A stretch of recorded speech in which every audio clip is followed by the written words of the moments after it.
ओम साईं राम। मेरे अंदर साईं और आपके अंदर साईं को भी प्रणाम।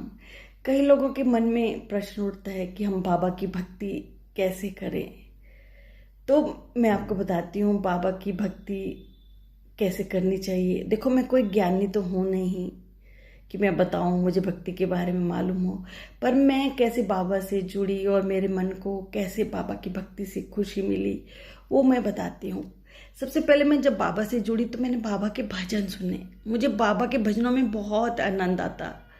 पूजा पाठ से ज़्यादा बाबा के भजनों में मुझे ऐसा महसूस होता कि बाबा मेरे आस पास हैं। मैं बाबा की शिरडी में हूँ। मैंने बाबा के सचरित का भी प्रयाण किया और मैं बाबा की आरतियाँ करती थी। बाबा की जो आरती है ना, बाबा के समय से ही चल रही हैं। बाबा की आरती आपको हिंदी में भी मिल जाएंगी अगर आपको मराठी में समझ नहीं आती तो। और बाबा की जो भक्ति है ना, वो हमें बहुत अच्छा इंसान बना देती है। अगर आप सच्चे मन से बाबा से जुड़ोगे तो बाबा को अपने बहुत करीब पाओगे। अगर एक बार साईं के साथ हम जुड़ जाएं तो हमारी आत्मा में ना साईं समा जाते हैं। हमारी मन पे, हमारी आत्मा पे साईं की सत्ता हो जाती है। कोई और आ ही नहीं सकता साईं के अलावा।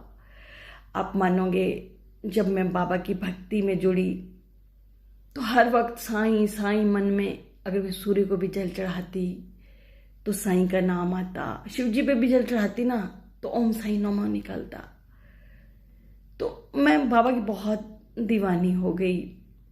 तो मैं एक बार सुंदरकांड का पाठ कर रही थी, पर मेरा जो मन था ना वो बाबा में ही लगा था।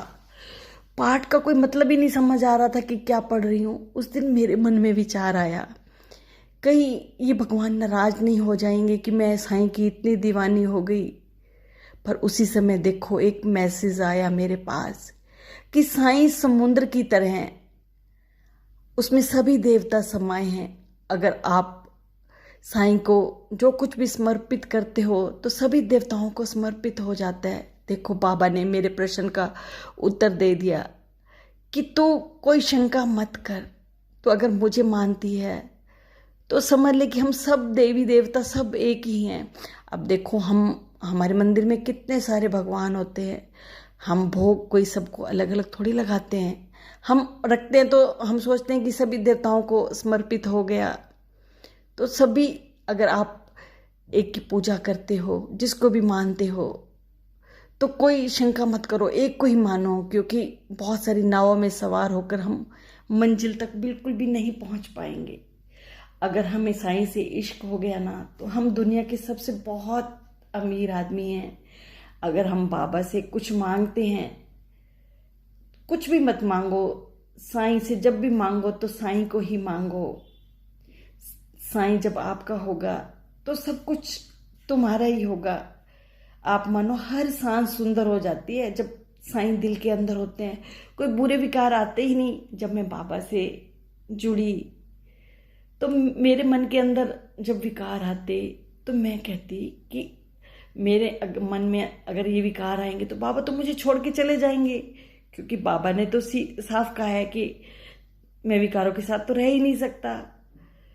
तो मुझे आनंद किस चीज़ में है? मुझे आनंद तो बाबा की भक्ति में है। विकार तो मुझे तंग करते हैं, तो मुझे इनको भगाना होगा। अगर मुझे आनंद पाना है तो मुझे साईं को अपने साथ रखना होगा।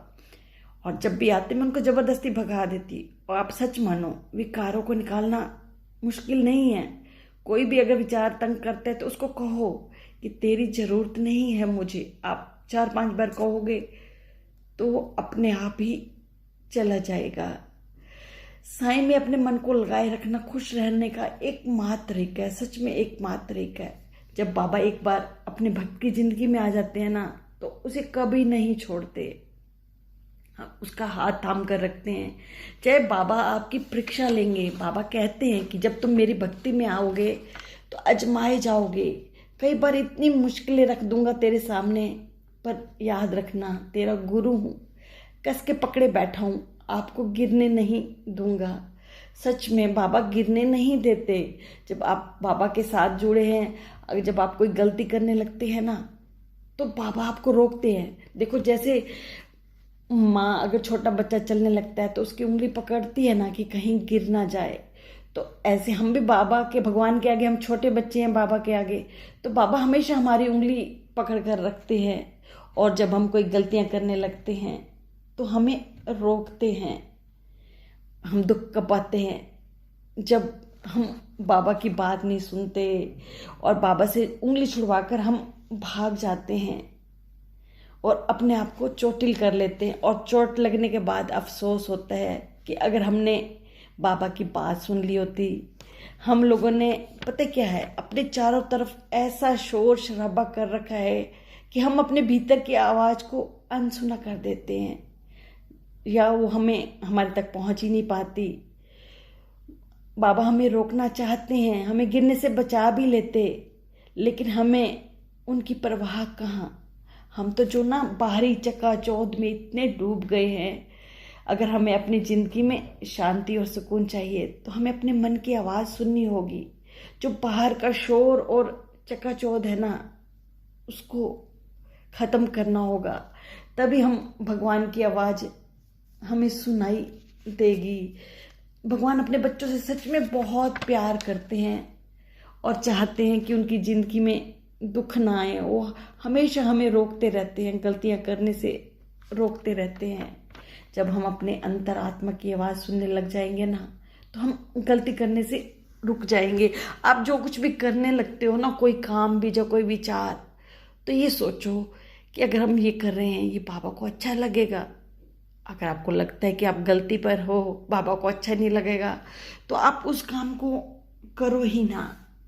बस आज इतना ही। दिल में तो बहुत सारी बातें हैं करने के लिए, पर मुझे लगता है कि वीडियो बहुत लंबा हो गया। बस अगर आपको मेरे संदेश पसंद आते हैं तो प्लीज़ लाइक करें, सब्सक्राइब करें और शेयर भी करें, ताकि जो भी मेरे संदेश हैं वो सब लोगों तक पहुंच पाए। ओम साई राम।